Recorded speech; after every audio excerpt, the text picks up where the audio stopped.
என்கிட்ட பணம் நிறைய இருக்கணும். நான் உலகத்திலேயே பெரிய பணக்காரா இருக்கணும். அப்படியெல்லாம் யாரும் ஆசைப்பட மாட்டாங்க. படுவாங்க. ஆனா நான் மில்லியனர் ஆகணும். அப்படிலாம் யாரும் ஆசைப்பட மாட்டாங்க. என்ன ஆசைப்படுவோம் நம்பலாம்? அப்படின்னா, எனக்கு கடன் இல்லாத ஒரு வாழ்க்கை வேணும். அதுக்கப்புறம் யாருக்கிட்டயும் நான் காசு கேட்டுறக்கூடாது. என்னோட ஃப்யூச்சருக்கு தேவையான, அடுத்த ஜெனரேஷனுக்கு தேவையான அமௌண்ட் எல்லாம் என் கையில இருக்கணும். அப்படின்னு நம்ம ஆசைப்படுவோம். ஆனா, இதுக்கான வழிக்கு என்ன அப்படின்னு நம்ம யோசிச்சிருக்கோமா? ஓகே, எனக்கு வேலை இருக்கு அப்படின்னு இருந்தாலுமே அடுத்த ஜென்ரேஷனுக்கு இருக்க அளவுக்கு நம்ம இன்வெஸ்ட் பண்ணிட்டு அதுல இருந்து ஒரு அமௌண்ட் வச்சு நம்ம சாப்பிடுற அளவுக்கு ஒரு அமௌண்ட் நம்ம கையில எல்லாம் இருக்கணும் அப்படின்னா நம்ம என்ன பண்றது?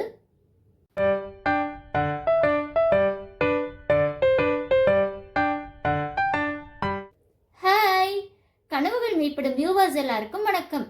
எல்லாரும் எப்படி இருக்கீங்க? நல்லா இருக்கீங்களா? ஓகேங்க. இந்த வாரம் நான் உங்க கூட ஷேர் பண்ணிக்க போற புக்கோட name secrets of the millionaire mind, written by T Harv acre.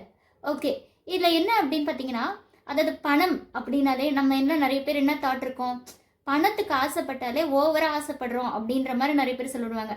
இவனுக்கு பேராசை, இவன் வேலைக்கு போகணும். இப்போ வேலைக்கு போகிறவங்க நம்ம கவர்மெண்ட் ஜாபோ இல்லை பெரிய ஐடியில் இருக்கோம், நமக்கு தேவையான சம்பளம் வருது. அப்படி இருந்தும் நம்ம பார்ட் டைமாக ஒரு ஒர்க் பார்க்குறதோ இல்லை வேறு ஏதாவது பிஸ்னஸ் பார்த்தா என்ன சொல்லுவாங்க, இவனுக்குலாம் ஆசையே அடங்காதா, இவளுக்குலாம் ஆசைன்னு ஒன்று எப்படி இவ்வளோ பேராசையாக இருக்கா, கிடைக்கிற சம்பளத்தை விட்டுட்டு அப்படி இப்படின்னு பணத்து பின்னாடியே ஓடிட்டே இருக்காளே அப்படின்னு நம்மளை நிறைய பேர் சொல்லிட்டு இருப்பாங்கல்ல.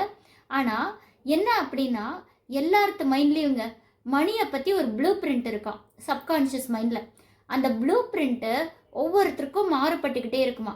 ஸோ ஒவ்வொருத்தர் மைண்ட்லேயும் அந்த மணியோட ப்ளூ பிரிண்ட் எப்படி இருக்கோ அதுக்கேற்ற மாதிரி தான் நம்ம லைஃப் அமையும். அதுக்கேற்ற மாதிரி தான் நம்ம பணத்தை பற்றின தாட்ஸ் நமக்கு இருக்கும். அதுக்கேற்ற மாதிரி தான் நம்ம ஆக்ஷனும் எடுப்போம் அப்படின்னு சொல்லியிருக்காங்க. ஸோ இந்த பணத்தை பற்றின ப்ளூ பிரிண்ட் சப்கான்ஷியஸ் மைண்டில் 3 விதமாக பதிவாக இருக்குங்க. ஒன்று, நம்ம பேசுகிற வார்த்தை, நம்ம கேட்குற வார்த்தை. இப்போ நம்ம சுற்றி இருக்கவங்களும் என்ன சொல்லுவாங்க, பெரிய பணக்காரங்களா, அவங்களாம் ரொம்ப மோசமான வழியில் தான்ப்பா சம்பாதிச்சிருப்பாங்க, ஏதோ நிறைய ஃப்ராடு பண்ணியிருப்பாங்களா இருக்கும். இப்போ ஒருத்தர் 2-3 வருஷம் வேலைக்கு போகிறார், வேலைக்கு போனதுக்கப்புறம் வீடு கட்டிட்டாருன்னு வைங்களேன், அவ்வளோதான், அவர் சோழி முடிஞ்சுது. ஏன்னா எங்கே எவ்வளோ கொள்ளையடிச்சான்னு தெரியலையே, எவ்வளோ லஞ்சம் வாங்கினான்னு தெரியலையே அப்படின்னு சொல்லிட்டு பயங்கரமாக பேசுவாங்கள்ல. ஸோ இந்த மாதிரி பேசுகிற வார்த்தை. அதுக்கப்புறம் நம்ம நம்மளே பேசிக்குவோம், நான்லாம் இதுக்கு தகுதி இல்லைப்பா, என்னாலலாம் முடியாது, எனக்கு எவ்வளோ கடன் இருக்கு, அப்படி இப்படின்னு நம்மளை பற்றியே நம்ம நெகட்டிவாக பேசிக்கிறது. ஸோ இந்த பேசுகிற வார்த்தை, கேட்குற வார்த்தை, இது ஒரு விதமான மணி ப்ளூ பிரிண்ட் நம்ம மைண்டில் சப்கான்ஷியஸாக இருக்கிறது. அடுத்து 2வது என்ன அப்படின்னு பார்த்தீங்கன்னா, மாடலிங். இப்போது நம்ம பேரண்ட்ஸ் இருக்காங்க அப்படின்னா அவங்க வேலைக்கு போகிறாங்க, சம்பாதிக்கிறாங்க, அதுக்கப்புறம் மாதம் மாதம் ஏதாவது கடன் வாங்கி டியூ கட்டுறாங்க, இஎம்ஐ கட்டுறாங்க, கட்டி முடிச்சுட்டு ஒரு 10 நாளுக்கு அப்புறம் பேங்க் பேலன்ஸ் காலி, ஏடிஎம்மில் 0 பேலன்ஸு, இந்த மாதிரி தான் இருக்குது. அதுக்கப்புறம் எப்படி ஓடுறதுன்னு திரும்ப ஒரு கடன் வாங்குறது. ஸோ இந்த மாதிரி பார்த்தோம்னா நமக்கும் அதே தான். சின்ன வயசுலேருந்து ஓகே, ஏதோ ஒன்று அன்னன்னைக்கு நம்ம சந்தோஷமாக இருந்தால் போதும், ரொட்டேட் பண்ணிக்கலாம் அப்படின்ற மாதிரி நம்ம மைண்ட் செட் இருக்கோம் இல்லையா. ஸோ இதை நம்ம எப்படி பார்த்து வளருமோ அது மாடலிங். அடுத்து இன்னொரு பார்த்தீங்கன்னா, ஏதாவது ஒரு இன்சிடெண்ட். தேர்டு, இப்போது நம்ம நிறைய கடன் வாங்கியிருக்காங்கன்னு வைங்க, நம்ம வீட்டில் கடன்காரங்க வீட்டில் முன்னாடி திட்டிட்டு இல்லை தப்பாக எங்கேயாவது ஷூரிட்டி போட்டுட்டு பயங்கரமாக திட்டுறாங்க அப்படின்னு போய் நமக்கு என்ன தோணும், சரி இந்த பண விஷயத்தில் நம்ம கொஞ்சம் அலர்ட்டாக இருக்கணும், கடனே வாங்கக்கூடாது, யாருக்கும் தெரியாமல் ஷூரிட்டி கூட போட்டுறக்கூடாது அப்படின்ற மாதிரி நம்ம யோசிப்பல. ஸோ இந்த மாதிரி ஏதோ ஒரு இன்சிடென்ட். அதே மாதிரி பெருசாக பிஸ்னஸ் பண்ணி லாஸ் ஆயிடுச்சுன்னா, ஓகே இனிமேல் நான் பிஸ்னஸே பண்ணக்கூடாது, பண்ணாலே லாஸ் ஆகிடும்பா அப்படின்ற மாதிரி ஏதாவது ஒரு தாட் நமக்கு செட் ஆகிருக்கும்ல. இதுதாங்க மணி ப்ளூ பிரிண்ட் அப்படின்னு சொல்கிறாங்க. ஒன்று நம்ம கேட்குற வார்த்தை, பேசுகிற வார்த்தை, இல்லைன்னா நம்ம முன்னோர்கள் செஞ்ச மாதிரி இல்லை பேரண்ட்ஸ் செஞ்ச மாதிரி அதை மாடலாக எடுத்துக்கிறது. அடுத்து ஏதாவது ஒரு இன்சிடென்ட். ஸோ இதை வச்சு தான் நம்ம பணத்தை பற்றின தாட்ஸ் நம்ம மைண்டில் இருக்கும் அப்படின்னு சொல்கிறாங்க. ஸோ இதை நம்ம எப்படி மாற்றலாம் அப்படின்றதையும் இந்த புக்கில் சொல்லியிருக்காரு ரைட்டர். அது 17 மெத்தட்ஸு. ஸோ 17 மெத்தட்ஸ் எப்படின்னு பார்த்தீங்கன்னா, ஒரு புவர் பீப்புள், ஏழைன்னா இங்கே எதை ஏழைன்னு சொல்கிறாங்கன்னா, ஒரு வேலைக்கு சாப்பாடு கஷ்டப்படுறவங்க, அந்த ஏழையை சொல்லுங்க. நம்ம மைண்ட் செட் இருக்கும் பார்த்தீங்களா, poor people mind set, rich people mind set. So அந்த மைண்ட் செட்டை வச்சு தான் ரிச்சு புவர்னு நீங்கள் சொல்லியிருக்காங்க. ஸோ அவங்களுக்கான 17 மெத்தட்ஸ் என்ன டிஃப்ரென்ஸ் இருக்குது, இவங்களோட தாட் எப்படி இருக்குது, இவங்களோட தாட் எப்படி இருக்குது. நம்ம மோஸ்ட்டாக என்ன யோசிக்கணுமானா, பணத்தை நான் எப்படி சம்பாதிக்கிறது அப்படின்னு யோசிக்கிறத விட, நான் பணத்துக்கு என்னென்னலாம் பண்ணலாம் அப்படின்ற நம்மளோட தாட்ஸ் ப்ராப்பராக இருக்கணும் அப்படின்னு சொல்லியிருக்காங்க. ஏன்னா நான் உங்கள் கூட 17 மெத்தட்ஸுமே எல்லாம் ஷேர் பண்ண போகிறதில்ல, கொஞ்சம் மட்டும் ஷேர் பண்ணுறேன். ஏன்னா நீங்கள் புக்கை வாங்கி படிச்சிங்கன்னா நல்லாயிருக்கும் அப்படின்றது தான். ஃபஸ்ட்டு என்ன அப்படின்னு பார்த்தீங்கன்னா, நம்ம வந்து ஃபஸ்ட்டு இப்போ நீங்கள் ஒரு வண்டி ஓட்டுறீங்கன்னு வச்சுக்கோங்களேன். வண்டி ஓட்டும்போது டிரைவர் சீட்டில் காரில் நீங்கள் தான் உட்காந்துருப்பீங்க. அப்போ நீங்கள் தானே எந்த இடத்துல பிரேக் போடணும், எங்கே எப்படி திருப்பணும், எங்கே டேர்ன் பண்ணணும், அப்போ எங்கே டோல்கேட் வருது அப்படின்னு உங்களுக்கு தானே தெரிஞ்சிருக்கணும். அதுக்கு பதிலாக என் பின்னாடி உட்காந்துருக்கவன் ஒழுங்காகவே என்னை கைட் பண்ணல, என் பின்னாடி இருக்கவன் பிரேக் வருதுன்னு சொல்லவே இல்லை, ஸ்பீட் பிரேக் வருதுன்னு சொல்லவே இல்லை. அப்படிலாம் நம்ம மற்றவங்க மேலே பழி போட்டுட்டு இருக்க முடியுமாங்க? முடியாதுல்ல. டிரைவர் சீட்டில் உட்காந்து நாம தானே ஓட்டணும். அதே மாதிரி தாங்க புவர் பீப்புள் மைண்ட் செட் எப்படின்னா, இப்போ நம்ம கையில் காசு இல்லை, நம்ம முன்னேறல அப்படின்னா என்ன சொல்லுவாங்கன்னா, என்னோட சூழ்நிலை சரியில்லை, என்னோட பேரண்ட்ஸ் சரியில்லை, எனக்கு ஆப்பர்ச்சுனிட்டி சரியாக வரல அப்படின்னு ஏதாவது ஒரு மேலே பழியை தூக்கி போட்டுக்கிட்டே இருப்பாங்க. ஆனால் ரிச் பீப்புள் மைண்ட் செட் எப்படி இருக்கும் அப்படின்னு பார்த்தீங்கன்னா, ஓகே எனக்கு என்னோட லைஃபுக்கு நான் தான் ரெஸ்பான்சிபிலிட்டி. அது ப்ளஸ் ஆனாலும் சரி மைனஸ் ஆனாலும் சரி என்னோட லைஃப்பை நான் தான் ரன் பண்ணுவேன், நான் தான் ஓட்டுவேன், டிரைவர் சீட்டில் நான் தான் உட்காந்து ஓட்டுவேன் அப்படின்ற மாதிரி அவங்களுக்கான வேலைக்கு ரெஸ்பான்சிபிலிட்டி அவங்களே எடுத்துப்பாங்க அப்படின்ட்டு. அடுத்த ரிச் பீப்புளுக்கு புவர் பீப்புள் மைண்ட் செட் என்ன டிஃபர் ஆகும் அப்படின்னு பார்த்தீங்கன்னா, புவர் பீப்புள் மைண்ட் செட் எப்படின்னா, ஒரு பிரச்சனை வந்ததுக்கப்புறம் அதை சால்வ் பண்ணாமல் ஓடுவாங்களாம். ஐயோ பிரச்சனை வந்துருச்சு, நான் இதில் இனிமேட்டு இருக்க மாட்டேன் அப்படின்னு சொல்லிட்டு ஓடுவாங்க. இதுதான் பார்த்தீங்கன்னா இந்த கடன் பிரச்சனை, நிறைய கடன் வாங்குவாங்க. பெருசாக தலை மூழ்கிற அளவுக்கு கடன் வந்துச்சுன்னா, ஓகே என் லைஃப்பை நான் முடிச்சுக்க போகிறேன் அப்படின்னு சொல்லிட்டு வேறு ஏதாவது எஸ்கேப் ஆகுறது. அப்போது ஆனால் ரிச் பீப்புள் மைண்ட் செட் எப்படி இருக்குன்னா, பிரச்சனை வரத்துக்கு முன்னாடி ப்ரெடிக்ட் பண்ணுவாங்க. ஓகே எனக்கு இந்த மாதிரி ரிஸ்க் இருக்குது அப்படின்னு சொல்லிட்டு, ஒருவேளை அப்படி பிரச்சனை வந்துட்டாலும் ஓகே நான் தானே இதுக்கு காரணம், நான் தான் என்ன பண்ணணும் அப்படின்னு சொல்லிட்டு முடிவெடுப்பேன். ஃபார் எக்ஸாம்பிள் அளவுக்கு அதிகமாக கடன் வாங்கிட்டா, ஓகே இந்த கடனை எப்படி நான் முடிஞ்ச அளவுக்கு இதை கட்டி தீர்ப்பேன் அப்படின்ற மாதிரி அவங்க வந்து முடிவெடுத்துவாங்களாம். அடுத்து நெக்ஸ்ட் பார்த்தீங்கன்னா, உங்களோட தகுதி வந்து நீங்களே தான் முடிவு பண்ணணும் அப்படின்னு சொல்லியிருக்காங்க. அதாவது புவர் பீப்புள் மைண்ட் செட் எப்படி இருக்கும் அப்படின்னு பார்த்தீங்கன்னா, இப்போ உங்களுக்கு வேலைக்கு போயிட்டு உங்களுக்கு எவ்வளோ சேலரி எதிர்பார்க்குறீங்க அப்படின்னா, நான் ஒரு 6 lakhs ஒரு 7 lakhs அப்படின்னு சொல்கிறாங்க. அப்போ கொடுத்துருவாங்க. இது ரிச் பீப்புள் மைண்ட் செட் எப்படி இருக்குன்னா, எனக்கு ஒரு 20 lakhs வேணும் ஆனுவலுக்கு அப்படின்னு சொன்னால், அப்போ வந்து கம்பெனியில் என்ன சொல்லுவாங்க, 20 தர முடியாது, ஒரு 17 வேணால் கொடுக்குறோம் அப்படின்னாங்கன்னா, ஓகே அந்த 17 வாங்கிக்குவாங்க. 20 சொல்லி 17 வாங்குறதுக்கு எப்படி இருக்குது, வெறும் 5 அப்படின்னு மட்டும் சொல்லி நம்ம அதை மட்டும் வாங்கினா, ஓகே ஐயோ இன்னும் கூட கொஞ்சம் அதிகமாக சொல்லியிருக்கலாமோ அப்படின்னு சொல்லி நமக்கு தோணும்ல. அதுதாங்க எப்போவுமே வந்து நம்ம தகுதிக்கு எதுவோ அதை வந்து நம்ம கேட்டு வாங்கிக்கணும் அப்படின்ட்டு. அதே மாதிரி பணத்தை வந்து வாங்குறதுக்கு நம்ம வந்து ஹெசிடேட் பண்ணக்கூடாது.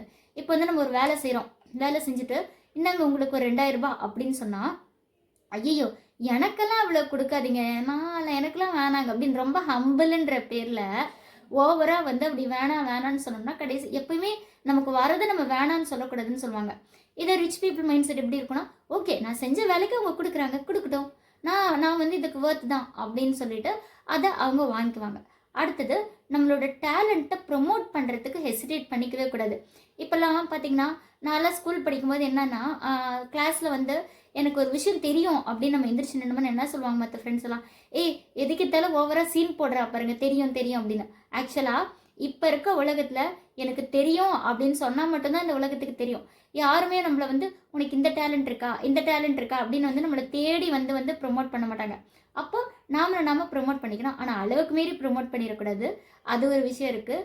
So rich people mind set அவங்களோட டேலண்ட்டை அவங்க எக்ஸ்பிரஸ் பண்ண தயங்கவே மாட்டாங்க. ஆனால் புவர் பீப்புள் மைண்ட் செட் வந்து அப்படி இருக்காது, அது வந்து ஹெசிடேட் பண்ணுவாங்கன்ட்டு. அடுத்து என்ன அப்படின்னு பார்த்தீங்கன்னா, பணத்தை பெறுறதுக்கு டிஃப்ரென்ஸ் 2 பேருக்கும். எப்போவுமே புவர் பீப்புள் மைண்ட் செட் எப்படி இருக்குன்னு பார்த்தீங்கன்னா, இப்போ ஒரு சூப்பர் மார்க்கெட்டோ இல்லை வேற எங்கேயோ போகிறாங்கன்னா, அதை விட ஒரு கடையில் வந்து 50 ரூபாய் கம்மியாக தராங்களாம் அப்படின்னு சொல்லிட்டு நமக்கு தெரியுது அப்படின்னா, புவர் பீப்புள் மைண்ட் செட் அவங்க எவ்வளோ க்யூவாக இருந்தாலும் சரி, நான் 1 மணி நேரம் ட்ராவல் பண்ணி அந்த 50 ரூபாய் கம்மியான பொருளை நான் வாங்குவேன் அப்படின்னு சொல்லிட்டு அந்த க்யூவில் நிற்பாங்களாம். ஆனால் ரிச் பீப்புள் மைண்ட் செட் எப்படின்னா, ஓகே ஒரு 50 ரூபாய் எக்ஸ்ட்ரா செலவு பண்ணிவிட்டு அந்த 1 hour யூஸ் பண்ணி நான் என்ன யூஸ்ஃபுல்லாக பண்ணலாம் அப்படின்னு சொல்லிட்டு யோசிப்பாங்களாம். அடுத்து நெக்ஸ்ட் இவங்க 2 பேருக்குள்ள டிஃப்ரென்ஸ் என்ன அப்படின்னு பார்த்தீங்கன்னா, புவர் பீப்புள் மைண்ட் செட் வந்து எவ்வளோ உழைக்கிறாங்க அப்படின்றதுல கான்சென்ட்ரேட் பண்ணுவாங்களாம். ஆனால் ரிச் பீப்புள் மைண்ட் செட் நம்ம எவ்வளோ உழைக்கிறோம் அப்படின்றத விட நமக்கு எவ்வளோ அவுட்புட் கிடைக்குது அப்படின்னு சொல்லி தான் வந்து எதிர்பார்ப்பாங்க. இப்போ நாமளே ஒரு கம்பெனியை தூக்கி வச்சு கொண்டாடுறேன்னு வச்சுக்கோங்களேன், என்னைக்காவது நம்ம யோசிப்போமா, அந்த கம்பெனியில் இருக்க ஒர்க்கர்ஸ் எவ்வளோ உழைக்கிறாங்க அப்படின்னு நம்ம யோசிக்க மாட்டோம். அதோட அவுட்புட்டை தான் நம்ம யோசிப்போம். ஓகே இந்த ப்ராடக்ட் எப்படி இருக்குது, நல்லா இருக்கா நல்லா இல்லையா, அது மட்டும்தான் நமக்கு முக்கியம். அவங்க 10 மணி நேரம் ஒர்க் பண்ணாங்களா 2 மணி நேரம் ஒர்க் பண்ணாங்களா அதெல்லாம் முக்கியமே கிடையாது அப்படின்றது தான். ஸோ எப்போவுமே ரிச் பீப்புள் அப்படி தான் ரிசல்ட் ஓரியன்டாக தான் இருப்பாங்க. ஆனால் புவர் பீப்புள் மைண்ட் செட் வந்து நான் ஹார்ட் ஒர்க் பண்ணணும் அப்படின்னு சொல்லிட்டு. அடுத்து இன்னொன்று என்ன சொல்கிறாங்க அப்படின்னு பார்த்தீங்கன்னா, புவர் பீப்புள் மைண்ட் செட் வந்து நம்ம வேலை செய்யும் போதே ஓகே இந்த மாதம் நான் எப்படி ரன் பண்ண போகிறேன், அடுத்த மாதத்துக்கு என்ன தேவை, என் குழந்தைங்களுக்கு ஃபீஸ் கட்டணும் அப்படி மட்டும்தான் நம்ம யோசிப்போமா. அதே ரிச் பீப்புள் மைண்ட் செட் எப்படி இருக்குன்னு பார்த்தீங்கன்னா, ஓகே எனக்கு இப்போ ஒரு பணம் வருது அப்படின்னா அதில் எதில் இன்வெஸ்ட் பண்ணலாம், எவ்வளோ ப்ராப்பர்ட்டிஸ் வாங்கலாம் அப்படின்றதுலேயே அவங்க ஃப்யூச்சரையும் ரொம்ப அதிகமாகவே யோசிச்சுட்டு இருப்பாங்க அப்படின்னு சொல்கிறாங்க. இதுக்கு ஒரு எக்ஸாம்பிள் என்ன சொல்கிறாங்கன்னா, இப்போ புவர் பீப்புள் கிட்ட வந்து ஒரு 1000 rupees கொடுத்தா அந்த 1000 rupees-ஐயும் நான் எப்படி செலவு பண்ணலாம் அப்படின்னு தான் யோசிப்பாங்க. ஆனால் ரிச் பீப்புள் மைண்ட் செட் எப்படின்னா, ஒரு 1000 rupees அவங்க கையில் இருக்குன்னா ஓகே இது வந்து எனக்கு தேவையான அளவுக்கு மட்டும் செலவு பண்ணிட்டு எதில் இன்வெஸ்ட் பண்ணலாம் அப்படின்ற மாதிரி யோசிப்பாங்க அப்படின்னு சொல்லியிருக்காங்க. அடுத்து இன்னொரு டிஃப்ரெண்ட் என்ன அப்படின்னு பார்த்தீங்கன்னா, புவர் பீப்புள் மைண்ட் செட் வந்து அப்பப்போ வரதை அப்படி இப்படி செலவு பண்ணிட்டு இருப்பாங்க. ஆனால் ரிச் பீப்புள் வந்து அதை ஒரு பேசிவ் இன்கமாக மாற்றுவாங்க. மணி ஒரு ஃபினான்ஷியல் ஃப்ரீடம் வந்து அவங்களுக்கு கிடைக்குன்றாங்க. ஃபார் எக்ஸாம்பிள் இப்போ வந்து நீங்கள் ஒரு ஏர்ன் பண்ணுறீங்க 1 crore rupees, அதை வந்து இன்வெஸ்ட் பண்ணுறீங்க, திரும்பியும் 1 crore, இப்போ 2 crores ஆகிடுது, அதை வந்து இன்வெஸ்ட் பண்ணிகிட்டே இருக்கீங்க. ஒரு கட்டத்தில் என்ன ஆகும்னு பார்த்தீங்கன்னா, நமக்கு அதுலேருந்து நிறைய இன்ட்ரெஸ்ட் வந்துட்டு இருக்கும். அந்த இன்ட்ரெஸ்ட்டை வச்சு திரும்ப வேறு ஏதாவது வாங்கி போட்டு அதில் ஒரு இன்ட்ரெஸ்ட். ஸோ நீங்கள் வேலைக்கே போகாட்டி கூட பேசிவ் இன்கம் தொடர்ந்து உங்களுக்கு மணி வந்து வேலை பார்த்துட்டு இருக்கும், தொடர்ந்து அதில் என்ன இன்ட்ரெஸ்ட் வந்து பேசிவ் இன்கமாக வந்துகிட்டே இருக்கும். ஸோ எப்போவுமே நமக்கு ஒரு பேசிவ் இன்கம் இருக்கிறது பெஸ்ட்டு அப்படின்னு சொல்லியிருக்காங்க. ஸோ இந்த மாதிரி நிறைய விஷயங்கள் இந்த புக்கில் சொல்லிகிட்டே இருக்காங்க. இப்போது நீங்கள் கேட்டிருப்பீங்க நிறைய பேர் இதே ஐடியாஸை சொல்கிறாங்க அப்படின்னா, எப்போவுமே ஒரு ஆத்தர் எழுதுறதை விட 4-5 ஆத்தர் இதை பற்றியே எழுதுறாங்க அப்படின்னா அது ஓரளவுக்கு உண்மையாக இருக்கிறதுக்கு தான் அங்கே வாய்ப்பு இருக்குது. ஸோ இந்த ஆத்தர் இதை ஏன் எழுதுறாரு அப்படின்னு பார்த்தீங்கன்னா, இந்த புக்கை அவருக்கு எழுதணும் அப்படின்ற ஐடியா ஏன் வந்தது அப்படின்னா, இவர் சின்ன வயசுலேருந்தே நிறையா மோட்டிவேஷ்னல் ஸ்பீச்லாம் கொடுப்பாரு. ஆனால் நிறைய பிஸ்னஸ்லாம் பண்ணுறாரு 20s. அப்படி பண்ணுற பிஸ்னஸ் எல்லாமே ஃபெயிலியர் ஆகிடுது. அப்படி இருக்கும்போது தான் இவர் வந்து யோசிக்கிறாரு, எப்படி தான் நான் பணத்தை சேர்த்து நான் எப்படி முன்னேறது அப்படின்னும் போது, இவர் அப்பாவோட ஃப்ரெண்டு வந்து என்ன சொல்கிறாங்கன்னா, ரிச் பீப்புளோட மைண்ட் செட் வந்து எப்பவுமே டிஃப்ரெண்ட்டாக யோசிக்கும், அந்த மாதிரி நீ எதாவது டிஃப்ரெண்ட்டாக யோசியேன் அப்படின்னு சொன்னேன்னா ஓகே அப்படின்னு சொல்லிட்டு யோசிச்சு இவர் நிறைய மில்லினியர் பீப்புள் எல்லாம் வந்து மீட் பண்ணி அவங்க கூடலாம் பேசுகிறாரு, அவங்க மைண்ட் செட்லாம் எப்படி இருக்குது அப்படின்னு சொல்லிட்டு. நாம தான் நினச்சிட்டு இருக்கோமே ரிச் பீப்புள்னா வில்லன்ஸ் தான் அப்படின்ட்டு, அப்படிலாம் கிடையாது. ஸோ அவங்களாம் நல்லா பேசுகிறாங்க, நிறைய ஐடியாலாம் கெயின் பண்ணுறாரு. அதுக்கப்புறம் இவர் என்ன பண்ணுறாரு, நானும் டிஃப்ரெண்ட்டாக யோசிப்பேன்னு யோசிச்சுட்டு ஒரு சின்னதாக ஒரு ஸ்டோர் ஆரம்பிக்கிறாரு. என்ன அப்படின்னா ஃபிட்னஸ் ப்ராடக்ட் ஸ்டோரு. அது வந்து ஒரு $2000 ஒரு சின்ன ஸ்டோர் ஆரம்பிக்கிறாரு. 2.5 years கடுமையாக உழைக்கிறாரு. உழைச்சதுக்கப்புறம் அது வந்து அவருக்கு வந்து 10 stores 10 stores இந்த மாதிரி கட்டுறாரு. கட்டி முடிச்சதுக்கப்புறம் அவர் வந்து 50% ஷேருக்கு வந்து ஒரு பெரிய கம்பெனிக்கு அதை வித்துறாரு $1.6 million. அதுக்கப்புறம் தான் நம்மள மாதிரி நிறைய பீப்புள் கஷ்டப்பட்டுட்டு இருப்பாங்களே அப்படின்னு சொல்லிட்டு அவரோட 30s நிறைய பேருக்கு ஃபினான்ஷியல் அட்வைஸ் கொடுக்குறாரு, நிறைய பேரை கைட் பண்ணி அவர் மில்லியனர் ஆகிட்டதுக்கப்புறம் தான் இந்த புக்கை எழுதுறாரு அப்படின்னு சொல்லியிருக்காங்க. ஸோ நீங்கள் இந்த புக்கை எனக்கு வந்து எப்படி இன்வெஸ்ட் பண்ணணும்னு தெரில, எப்படி சேவ் பண்ணணுன்னே தெரில, இப்போலாம் நமக்கு அப்படி தானே வாங்குகிறோம், எப்படி கையிலேருந்து தண்ணி மாதிரி செலவாகுதுன்னே தெரியாது இல்லையா. ஸோ நம்ம ஃபஸ்ட்டு டே சேலரியை பார்க்கும்போது ஐயோ அப்படின்னு சந்தோஷமாக இருக்கும், அடுத்த நாளே பார்த்தா எல்லாம் முடிஞ்சிருக்கும். ஸோ இதுதான். ஸோ இதில் நிறைய ஐடியாஸ் கொடுத்துருக்காங்க, நான் சொன்னதை தவிர நிறைய ஐடியாஸ் கொடுத்துருக்காங்க, நிறையா ப்ராக்டிக்கலாக எக்ஸாம்பிள்ஸும் கொடுத்துருக்காங்க. ஸோ நீங்கள் ரீட் பண்ணி பார்த்துட்டு எப்படி இருந்தது அப்படின்னு சொல்லி எனக்கு கமெண்ட்ஸில் சொல்லுங்கள். வேறு ஏதாவது புக் உங்களுக்கு டிஃப்ரெண்ட்டாக ரிவ்யூ பண்ணனாலும் எனக்கு கமெண்ட்ஸில் சொல்லுங்கள், நான் அதையும் ட்ரை பண்ணுறேன். ஸோ இந்த வீடியோ உங்களுக்கு பிடிச்சிருந்தா மறக்காமல் லைக் பண்ணுங்கள், கமெண்ட் பண்ணுங்கள், ஷேர் பண்ணுங்கள். இந்த மாதிரி புக்ஸை படிக்க முடியல ரிவ்யூவாக கேட்கணுன்னு அப்படின்னு ஆசைப்படுறவங்க ஃப்ரெண்ட்ஸுக்கு ஷேர் பண்ணுங்கள். அண்ட் மறக்காமல் நோட்டிஃபிகேஷன் ஐக்கான் பெல் கிளிக் பண்ணிக்கோங்க, அப்போ தான் ஒவ்வொரு தடவை போடுற வீடியோ உங்களுக்கு நோட்டிஃபிகேஷனாக வந்து சேரும். அண்ட் மறக்காமல் சப்ஸ்கிரைப் பண்ணி என்னை மோட்டிவேட் பண்ணுங்கள். தேங்க்யூ.